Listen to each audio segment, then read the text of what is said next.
भाइयों, जय श्री राम, जय माता दी। बड़े दिनों से कंट्रोवर्सी चल रही है सम्राट मिहिर भोज की। अच्छा, वो मामला अभी अदालत में है, इसलिए मैं उसके बारे में बात नहीं करूँगा। उसका फैसला माननीय न्यायाधीश ने, हाई कोर्ट इंदौर ने सुरक्षित रख लिया है और 20 अक्टूबर को फैसला आने की संभावना है। आज मैं बात करूंगा सम्राट पृथ्वीराज चौहान की, क्योंकि ये ऐसे मसले हैं कि एक मामला शांत नहीं होता तो दूसरा शुरू हो जाता है, दूसरा शांत नहीं होता तीसरा शुरू हो जाता है। तो इसमें ऐसा लग रहा है कि हिंदुओं की एकता से कांग्रेस पार्टी और बाकी सेक्युलर पार्टियां घबरा गई हैं और वो 2022 के इलेक्शन में हर हालत में हिंदू वोटों को बांटना चाहती हैं और इसलिए वो एक के बाद एक कंट्रोवर्सी किसी न किसी के माध्यम से करते रहते हैं।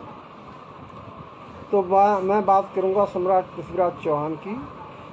ऐसा बताया जाता है, ऐसा उसमें आता है हिस्ट्री में, कि सम्राट पृथ्वीराज चौहान के हारने के बाद मोहम्मद गौरी ने सम्राट पृथ्वीराज चौहान के एक पुत्र को अजमेर की गद्दी पर बिठाया था और उसे धर्मांतरण करवा लिया था। हालांकि दूसरा पुत्र एक वो जालौर की गद्दी पर जाकर के आसीन हो गया था, वो जालौर का राजा बन गया था और वहाँ उनका वंश चला था। पर हम बात करते हैं जो कन्वर्ट हो गया था, मान लीजिए वो कन्वर्ट हो गया था। तो अब बात ये है, क्या वो पृथ्वीराज चौहान का वंशज है?